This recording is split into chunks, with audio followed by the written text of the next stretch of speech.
Working Across Cultures 1. International Presentations. Tracks 24 to 26. Speaker 1. Last week, I was in Geneva giving a talk to some of our company executives from all over the world. You simply can't take anything for granted in that situation.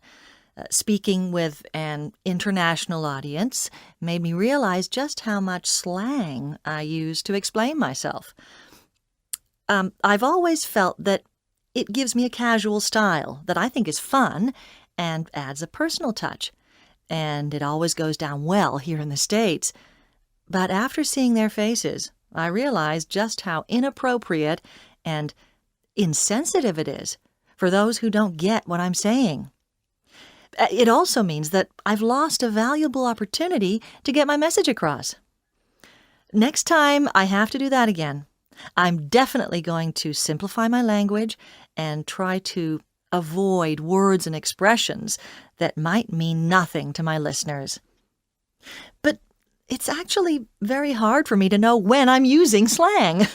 So I'll just have to remember to schedule some time with one of my international colleagues to help me review my talk. Speaker 2. One valuable lesson I've learned is that people around the world respond differently to presentations.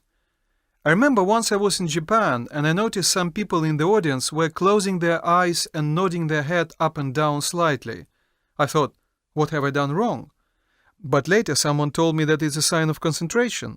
Then again, who knows? Maybe I really was putting them to sleep. Then there is the level of interaction with the audience. In North America and the UK, audiences will almost always ask me questions, but in Japan, people are more likely to be silent. And I used to think that clapping was a universal reaction at the end of a speech, but I found that in parts of Germany and Austria, people sitting around a table may knock on the table instead. It startled me the first time that it happened. Speaker 3. I've found that when I'm talking to an international group, people need more time to digest numbers and figures, especially when they're not native English speakers. I remember one time there was a confusion when I said 1 billion, which used to mean 1,000,000 million in the UK, with 12 noughts.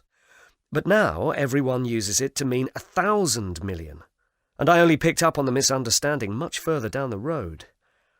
I also find people are often unfamiliar with my pronunciation of names and places, like Levi's and Moscow.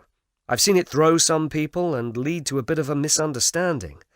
My tips? I think using visuals can help compensate for these sorts of language problems. Also, if you ever have to use any foreign names, do some research on the pronunciation before running the risk of amusing, confusing, or offending other people.